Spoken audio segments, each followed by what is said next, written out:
L'euro numérique arrive, ça vient d'être voté au Parlement européen. Je vous explique tout ça, c'est assez inquiétant. On va parler de ça et de plein d'autres choses. On va parler de crypto, bien sûr. On va parler de Ethereum avec un licenciement majeur au sein de la fondation Ethereum et une réduction du budget. Je vais aussi vous parler du Clarity Act. Il y a encore des choses, ça passe pas encore cette réglementation aux États-Unis. On va parler de marché de prédiction lancé par Meta, donc Facebook. J'ai plein de choses à vous dire. Bonjour à tous et bienvenue sur Crypto Flash, la chaîne de l'actualité crypto. Au niveau du cours des crypto-monnaies, on a un BTC à 63 000 $, plus 0,5%. Ethereum, on se rapproche des 1700 $, plus 1%. BNB, presque 600 $, 580 $. On va passer aux actualités à l'euro numérique. Juste avant, je vous rappelle, il y a 25 € offerts sur Bitvavo, l'exchange crypto, partenaire de la chaîne. Il y a près de 400 crypto-monnaies, il y a plein d'actifs, il y a du staking, il y a plein de choses sur cette plateforme. Et c'est un exchange qui a tous les agréments nécessaires pour continuer d'opérer après le 30 juin. Donc le lien est plus bas. Parlons de l'euro numérique. Regardez, ça nous vient de France Info. Le Parlement européen donne son feu vert au lancement du projet euro numérique. C'est quelque chose qui était très attendu par la Banque Centrale Européenne. Christine Lagarde pousse pour ce projet depuis très longtemps maintenant. Et cette étape était nécessaire au lancement de l'euro numérique. Il est attendu désormais pour 2029. L'idée, c'est de venir concurrencer Visa, Mastercard et à offrir une solution de paiement avec moins de frais justement que Visa, Mastercard, parce que bien sûr, ils se prennent leur commission à chaque fois. Et une solution souveraine, donc qui ne dépend pas d'entités américaines, Visa, Mastercard, pour le paiement au sein de l'Union européenne. Mais c'est quelque chose qui inquiète énormément, et moi le premier, je suis inquiet de ce déploiement de l'euro numérique. Christine Lagarde a essayé de rassurer en disant ça va pas venir remplacer les billets, que les billets en euros continueront de circuler aussi longtemps que les citoyens européens voudront les utiliser. Mais je pense pas que ça va être une interdiction dans un premier temps du cash, ça va plus être une limitation, rendre le cash plus difficile à utiliser et même obsolète et rendre les choses difficiles. Enfin, disons que ça va être plus compliqué, je pense, petit à petit d'utiliser le cash, qui voudront tout tracer via l'euro numérique. Et surtout, ils vont mettre en place, pour moi, dans le futur, un certain nombre de règles qui risquent d'être inquiétantes. Ils peuvent, en cas de crise ou pour relancer l'économie, pour relancer la croissance, pour relancer la consommation, ils peuvent mettre en place des règles sur les euros qui sont détenus par les personnes, parce que la Banque centrale aura une vision totale, en fait, sur ces euros qui vont être gérés de bout en bout final par l'émetteur, par la banque centrale, et qui va plus dépendre des banques, ces intermédiaires actuels qui sont entre la banque centrale et les utilisateurs finaux. Donc voilà, c'est plus de contrôle par la banque centrale, plus de visibilité, plus de problèmes, je pense, qui vont finir par arriver. Et l'impact aussi sur les crypto-monnaies, c'est que la Banque centrale européenne fait tout pour ralentir l'adoption des stablecoins au sein de l'Union européenne, pour justement déployer et développer son euro numérique. Ça serait pour ça d'ailleurs que l'une des raisons pour lesquelles Christine Lagarde a tout fait pour que la Grèce ne donne pas son agrément MiCA à Binance.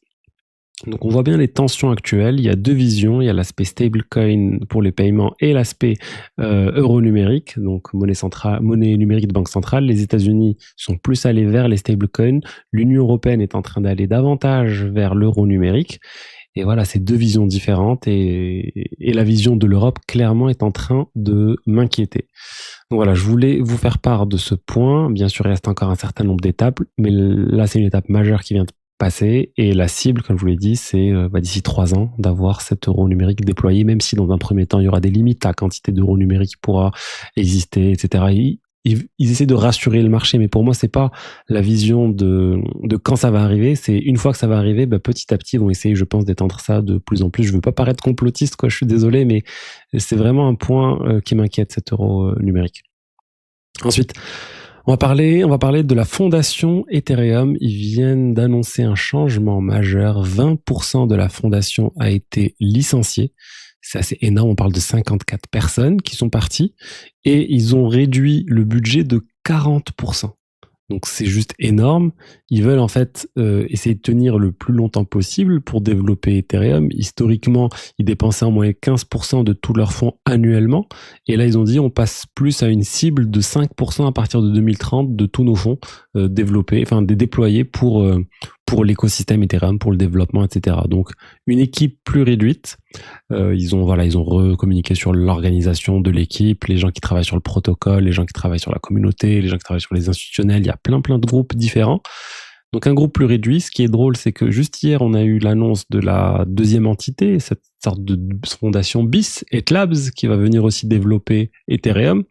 Donc, c'est un peu la stratégie de la fondation Ethereum d'avoir un rôle moins important au sein d'Ethereum et qu'il y ait plus de personnes qui commencent à prendre de la place au sein de l'écosystème Ethereum. Mais bon, ça reste quand même un peu inquiétant parce que ça fait quand même moins d'argent pour développer un certain nombre de choses, moins d'argent pour développer les divers clients, les divers logiciels qui font tourner Ethereum. Ils ont d'ailleurs dit qu'ils vont sûrement limiter tout ça et faire des clients un peu plus spécialisés, des logiciels plus spécialisés, parce qu'ils peuvent pas continuer à subventionner je ne sais pas combien de clients différents, de logiciels qui font tourner Ethereum. Donc voilà, il va y avoir du changement. C'est vraiment Ethereum est dans une phase de transformation. Ça se voit au niveau du prix. Il y a des personnes qui partent, des personnes qui créent d'autres choses. Il y a une confiance qui est un peu perdue. Il y a pas mal d'investisseurs qui sont partis. Moi, je vous l'ai dit, je reste assez optimiste sur Ethereum, sur Bitcoin et sur un certain nombre de cryptos. Mais voilà, il faut être conscient qu'il y a des choses qui se jouent actuellement et qu'ils sont en train de reconstruire les fondations pour encore tenir plusieurs années, 5, 10 ans, 15 ans, 20 ans, et continuer de développer Ethereum. Ensuite, on va parler de réglementation aux États-Unis avec le Clarity Act qui n'est toujours pas passé. Et là, on a 100 personnes, 100 leaders.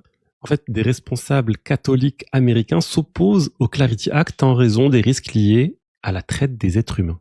C'est assez bizarre. En fait, l'idée, c'est que le Clarity Act met une exception dans le texte pour que les développeurs de protocoles, de wallets décentralisés ne soient pas embêtés. Mais selon ces responsables catholiques, ça pourrait vraiment entraîner, je sais pas, le développement d'organisations criminelles ou d'autres choses, interdites, et ils sont contre. Ils sont en train de faire la pression pour ne pas autoriser ça. Donc c'est assez étrange. Moi, je sais pas, je sais pas quoi penser de ça. Je me dis, est-ce que c'est pas juste justement le lobby des banques qui essaie de freiner tout ça. Je sais pas, honnêtement, je suis pas en pure spéculation, mais en tout cas, je trouvais ça très très étrange. Il y a aussi beaucoup de tensions autour d'une clause autour de tout ce qui est éthique dans ce Clarity Act. Les démocrates veulent empêcher des prises de position des dirigeants américains dans les projets crypto, comme ce qu'a pu le faire Donald Trump. Et ça aussi, c'est un point de blocage actuellement. On va voir comment ça va se résoudre. Voilà, il y a ce point aussi qui bloque encore. Donc tout ça pour dire, le Clarity Act, c'est pas encore passé. Ce projet de loi va venir réguler, clarifier les responsabilités dans la régulation des crypto-monnaies. CFTC, SEC, etc. C'est extrêmement attendu, mais voilà, il y a toujours beaucoup de tensions autour de tout ça. Le sujet des rendements stablecoin semble être sorti maintenant des négociations. Voilà, ils sont tombés d'accord, mais sur ce point-là, sur la clause éthique et ce que demandent les responsables catholiques, pas encore. Ensuite, on va parler de Arena. C'est un marché de prédiction que serait en train de développer Meta. Donc concurrent de Polymarket et Kalshi, etc. Mais pour le moment, ça serait juste avec un système de points. Donc il n'y aurait pas d'argent, mais dans un second temps, potentiellement, ils pourront introduire tout ça. Mais voilà, c'est intéressant de voir Meta se positionner sur les marchés de prédiction. Meta, ils ont quand même été très avant-gardistes sur la crypto, sur les stablecoins.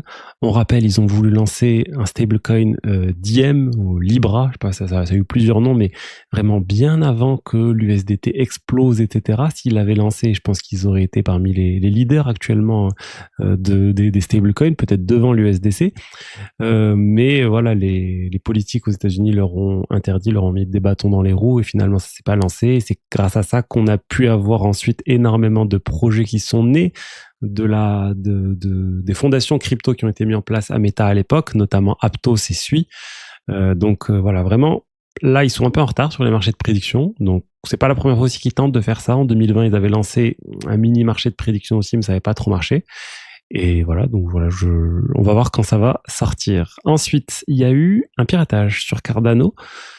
priori, c'est le projet Second Fee qui a été concerné. Donc, si j'ai bien compris, un système, on pouvait générer des wallets dans l'écosystème Cardano et c'est sur leur wallet web qu'il y a eu un problème. Donc, la manière de générer les adresses, on n'a pas les détails, mais quand il y a ce type de problème, d'ailleurs Trust Wallet a déjà eu un problème similaire, c'est plus qu'il y a un manque d'entropie lors de la génération des adresses, et ce qui fait qu'en fait, c'est comme s'il y a un manque d'aléas. Donc, des adresses générées qui ne sont pas réellement aléatoires, et ce qui fait que l'attaquant peut, avec une certaine technique, énumérer toutes les adresses possibles créées et voler l'argent des personnes qui sont détenues dans ces wallets qui ont été créés. Donc le montant, il n'est pas clair. CoinBureau indique 20 millions de dollars, 129 millions ADA. J'ai vu d'autres estimations à 2 millions de dollars, donc entre 2 et 20 millions. J'ai pas encore vu d'article justement détaillé et fiable sur le sujet. Je vous tiendrai au courant si on a plus d'informations sur ce point. Voilà ce que je voulais vous dire aujourd'hui sur les diverses actualités crypto. Je vous rappelle, 25 € offerts sur Bitvavo et je vous souhaite une très bonne journée. Je vous dis à demain pour la suite. Ciao, ciao.